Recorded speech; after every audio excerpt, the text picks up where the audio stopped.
News! You know, I'm self-motivated. I don't need no extra motivation. I get up every day, love what I do, and you know, this is in me. I don't need no extra stuff to motivate me. There obviously is extra stuff there to motivate you, but that just adds on. You know, I'm already like that. I think you can tell with our fight. You know, I don't take a backward step. So that tells you all it needs to tell you. But yeah, yeah, it's just always staying the same, staying motivated, even more so now because it's like people want what I've got now. So I'm not gonna let them have it. Just keep going, yeah. And no matter the circumstances, you know, always believe in yourself, yeah. You know, I started on the ticket selling shows, as I said before, in nightclubs, sports centres. And if you were probably watching me back then, you'd think, oh, no chance he's become a world champion. But you've always got to believe in yourself and keep putting the work in and stay patient with it and keep going. And there's no reason why you can't. I've done it. I'm not no different to no one else starting off. It's a very focused, very serious Nick Ball, newly crowned WBA champion. He's got the balls to unify this division as Nick Ball is focused on becoming undisputed. He doesn't care about Naoya Inoue. I like the sound of that. The priority of WBA featherweight champion Nick Ball for now is winning all of the belts at featherweight, not welcoming Inoue to the weight class. Ball is making the first defense of his title against Ronnie Rios on October 5th at the M&S Bank Arena in Liverpool, England. It's a well-deserved homecoming for the 27-year-old after winning his belt in Saudi against Raymond Ford in June. The fight will mark not only his first contest back in his home city for 6 years, but also his first in the city's iconic arena. Ball will share the stage with 5 of his fellow stablemates. Native Liverpudlian. I've talked about how Nick Ball not only has a fan-friendly style, but the most potential of the 4 champions at this weight to actually become a draw. If you base him in Liverpool, those Liverpool fans, they're loyal. Tasha Jonas is from Liverpool. Tasha Jonas is hot. She is, but what does that have to do with anything? Nothing. I just wanted to say that. Oh. It's going to be unbelievable, Ball told boxing scene. I've been in the arena, watching the fights over the years and thinking, it'll be special to fight here, and now is the time. I'm going to be fighting as a world champion, so even better, with everyone behind me and all the lads out of the gym. Ball started his career on the small hall circuit and made his debut in Fusion, one of the city's nightclubs, which hosts many amateur fights. It is for this reason Ball believes many local fans of the sport have taken to him. I'm from the same city they're from, Ball added. I live only 2 or 3 minutes from here. I'm from Kirby, so all the kids growing up there, all the kids growing up here, they're obviously doing what they're doing. They're starting the way I come. Selling the tickets in the nightclubs, the sports centers, and now I'm on the big stage. I do my talking in the ring, and it's all action. That's why people are paying for tickets to come and watch me. Rios, 34-4 with 17 KOs, will be making his 3rd attempt at a world championship after being stopped by Mudajan Akhmadaliev and outpointed by Ray Vargas down at junior featherweight. Now 34, it could be Rios' final chance at realizing his career ambition, and Ball is confident it won't be the case of 3rd time's the lucky charm. Yeah, you know, MJ stopped this guy at 122. MJ's got decent power at 122. Decent. He's not the biggest puncher. He don't punch as hard as Inoue, but if MJ could stop Ronnie Rios, I think Nick Ball can stop Ronnie Rios. Because I think Nick punches harder than MJ, campaigning at a heavier weight than MJ, and by now, Nick is battle-tested. Nick is proven. He's been in there with a former champion in Isaac Dogbe, 2 current reigning champions in Ray Vargas and Raymond Ford. Drew with one, and he beat the other. Everyone's dangerous with 8-ounce gloves on, Ball said. In boxing, anything can happen. It only takes one punch. He's obviously going to be coming. This is his opportunity to come and take what I've worked so hard for. He's going to try to take it, but I'm going to let him know that's not happening. Nick has momentum and experience on his side, as well as home field advantage. so short of a knockout. I don't see Ronnie winning that belt. Remember, this fight is in Liverpool. If Nick don't knock Ronnie Rios out, Nick can always win a hometown decision. Natasha Jonas did against Michaela Mayer. Nick could against this guy. Not even saying that he has to. He might knock him out. Nick might knock him out. Nick Ball achieved his lifelong ambition of becoming a world champion when he edged past Raymond Ford on the Matchroom versus Queensbury 5 vs 5 on June 1st. Something he feels he should have achieved in March when he challenged then WBC champion Ray Vargas, also in Saudi. The Briton struggled with his rangy foe in the early goings, but dropped his man twice in the second half and seemed to have done enough, only for it to be ruled a draw. Ball has now set himself a new goal of collecting the famous green belt he feels he was wrongfully denied, plus the other titles, to become Undisputed King. I'm the best fighter in a division, but I've only got one of the 4 belts, Ball explained. So obviously the goal is to get the other 3. But that green and gold one, the WBC, should be mine. I should have that one on the other shoulder now, but obviously I haven't. Everyone knew what happened in that fight, so it would be good to get the rematch. Getting them 4 belts, everyone wants to become undisputed, don't they? But not looking past no one, just taking each fight as it comes. Nick Ball might turn out to be the money, the big money at 126. While some guys are waiting for Naoya Inoue to move up in weight for a payday. They may have to settle on Nick because the word is he knew he's not moving up yet. Nick Ball has already fought in Saudi 2 times, so Turkey is fully aware of this fighter, and I'd wager he'd pay handsomely for a unification match. They're of a similar mindset. In Saudi, Nick got not 1, but 2 title shots. 2 of them. These are the kinds of fighters that Turkey Al Sheikh wants to work with, wants to make fights for, the ones who want to fight the best. Of the 3 other champions at this weight, I think Nick's best bet at unifying is Angelo Leo. He's the most beatable. That doesn't mean he's easy. That doesn't mean he's a patsy. He's just more beatable compared to the other 2 guys, Ray Vargas or Rafael Espinoza. You drew with Ray, and with Rafael, I think Nick would be outgunned. I think Rafael's too big with too much power. That's just what I think. Ultimately, either one of those 2 fights could happen because both of those champions are tied to top rank. Angelo Leo, at least momentarily for the next 2 fights, top rank have options on him. Nick Ball's with Frank. Frank's friends with Bob. The network relationship exists that could see Nick Ball fighting either one of those 2 champions, Espinoza or Leo. The important thing is that Nick has the right attitude.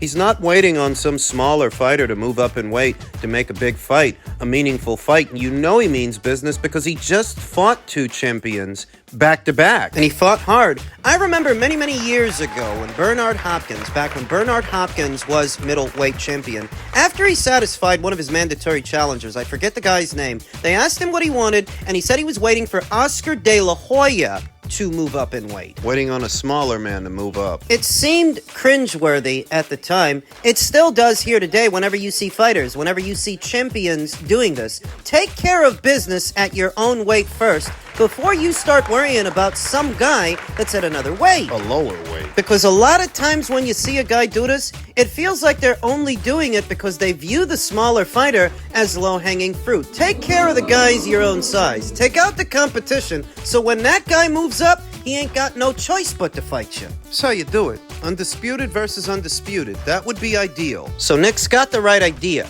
In men's lightweight news, Eddie Hearn took to his social media and said, "You've heard me say for years just how special this young man is, and that was even before signing him. I believe Shakur Stevenson is a generational great, 27 years old, 3-division world champion, and he's hardly out of first gear. Welcome to the team, champ. Now let's work." Not what I expected. I expected that eventually Shakur would end up going back to top rank because they have more of the fighters he wants to fight. They have more options for him. Vasily Lomachenko, Denis Berenchik, Raymond Muratalla. And Shakur's longtime manager, Jay Prince, has a longer working relationship with Bob Arum than anything he might have going on with Eddie Hearn. In Matchroom's official press release, Eddie Hearn and Matchroom are delighted to announce the signing of one of boxing's biggest megastars in Shakur Stevenson. The WBC World Lightweight Champion 22-0 with 10 KOs will defend his championship against former IBF Super Featherweight King Joe Cordina on October 12th in the upcoming Riyadh spectacle in the Kingdom of Saudi Arabia. His Excellency Turki Al Sheikh confirmed today that the 27-year-old three-division world champion will battle Welshman Cordina on the same night Dimitri Bivol and Artur Beterbiev contest the Undisputed Light Heavyweight Championship. A future showdown with mandatory challenger William Zepeda awaits the winner. And Stevenson is confident he will set up a mega fight with the undefeated Mexican. As it pertains to that, Matchroom's Frank Smith provided further clarification. Rest of the card just there. I wanted to touch on Shakur and Cordina. What's happened with William Zepeda and that fight? Because there was talks about that fight needing to happen next. What was the state of play and how's the Cordina fight come about? I think there was a plan to make it, but I believe Williams that the plan for that is for it to happen after this, and everyone's aligned on that. All parties are aligned on that. So I think we'll see that fight after this one. I'm going to say, was that a sort of a negotiation with Oscar and everybody where they had to be comfortable with that? And is that in writing kind of thing that whatever happens, winner has to fight Zepeda next? There can't be no sort of side moves. Yeah, it was. I think everyone was aligned. Like I say, everyone was aligned. The details there, and because otherwise the belt wouldn't be on the line if that wasn't the case. Obviously it was a mandatory fight that was ordered by the WBC. So yeah, I am ready to start this next chapter of my career, and it begins October 12th with Joe Cordina on the stacked Riyadh season card in Saudi, said Stevenson. I have made it clear that I want the biggest names and the biggest fights in the sport. Bring on William Zepeda at the top of next year, and I'm ready for anyone who is brave enough to step in the ring with me. There have been few willing to take on that challenge in recent years. With Matchroom and Riyadh season, I'm teaming up with a promotional force that matches my world-class talent. We will be unstoppable inside and outside of the ring, and I will continue to show my dominance for many years to come in the sport of boxing. I don't expect anybody to throw anybody under the bus right now. Turkey wanted to put together an even more ambitious undercard than the one that we got. What they were hoping for was Stevenson versus Zepeda on the undercard of Beterbiev versus Bivol. Instead, we're getting Joe. I don't expect anybody to throw anybody under the bus right now. But if we're not getting the Zepeda fight, it's no doubts because William Zepeda and Oscar De La Hoya are sandbagging it. They're at least trying to buy themselves some time. And they have. Matchroom Sport Chairman Eddie Hearn believes Stevenson is a generational talent who will etch his name in history as one of the sport's all-time great legends. I am delighted to welcome what I believe is a pound-for-pound great to the Matchroom team, said Hearn. Shakur Stevenson is 27 and already a three-division world champion and might be unbeatable in the sport of boxing. This young man should be a global superstar, and I believe with our machine behind him, he will land all the big fights and receive all the credit that he deserves. The journey begins October 12th in Riyadh on a huge card, and we cannot wait for the future together. Eddie's saying all the right things. I think that Shakur Stevenson will find Matchroom a perhaps more nurturing environment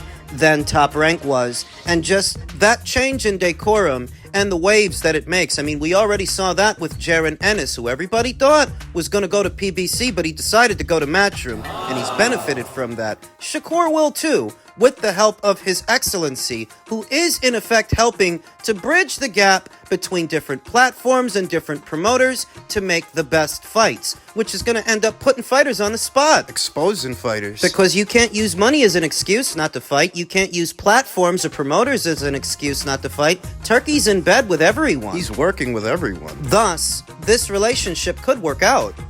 Though what I'm seeing are mixed reviews, mixed reactions to Shakur Stevenson's decision to go into business with Matchroom, and there are still details we aren't quite sure of. Is this a multi-fight engagement? For how many fights? If it is a multi-fight engagement. And what, if any, effect does this have on a potential Gervonta Davis fight? Does this bring Shakur closer to that or further away? These are just my thoughts. Shakur Stevenson cannot afford to base all his decisions and his movements and how he moves On Tank. on a fight that may or may not happen with a fighter who may or may not want to fight him. I mean, this whole time, Gervonta Davis, did he make Shakur Stevenson an offer? A serious offer to do a fight in the near future? Because if he didn't, What's the expectation? Gervonta Davis doesn't make Shakur Stevenson an offer to fight, and you're expecting Shakur Stevenson to do what? To do what exactly? Keep his schedule clear and his options open for a fight that Gervonta seemingly doesn't really want. No, ultimately, I think Shakur made the right move, the right decision.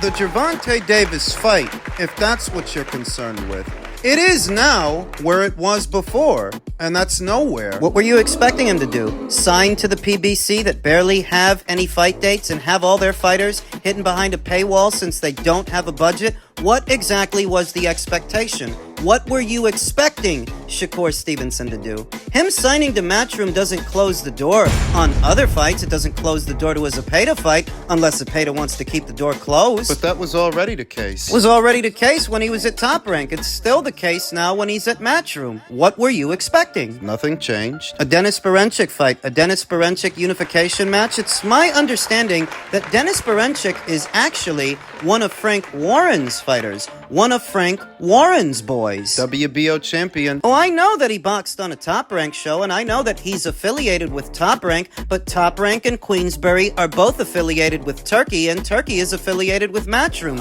So it's all the same thing, and it can still happen if a Zepeda fight doesn't. In other words, Shakur Stevenson going to Matchroom didn't close any doors that weren't already closed. But Shakur Stevenson going to Matchroom might open some doors. Huh? Matchroom isn't just based out of America like Top Rank and Golden Boy. They're not just based out of the UK like Queensberry and Boxer. Matchroom is a global promotional outfit that does shows on both sides of the Atlantic Ocean and Saudi and Australia, even Mexico. That's more opportunities to fight in more markets. If William Zepeda is a man of his word and he's going to honor the existing agreement, Shakur going to Matchroom doesn't change anything. That doesn't change that or stop that from happening. So how could this be interpreted as a bad move? From where I'm sitting, it was a good one. I think it's a good move. And the fact of the matter is, there are a lot of people that are just waiting for something negative to say about Shakur anyway. For anyone who's criticizing him now,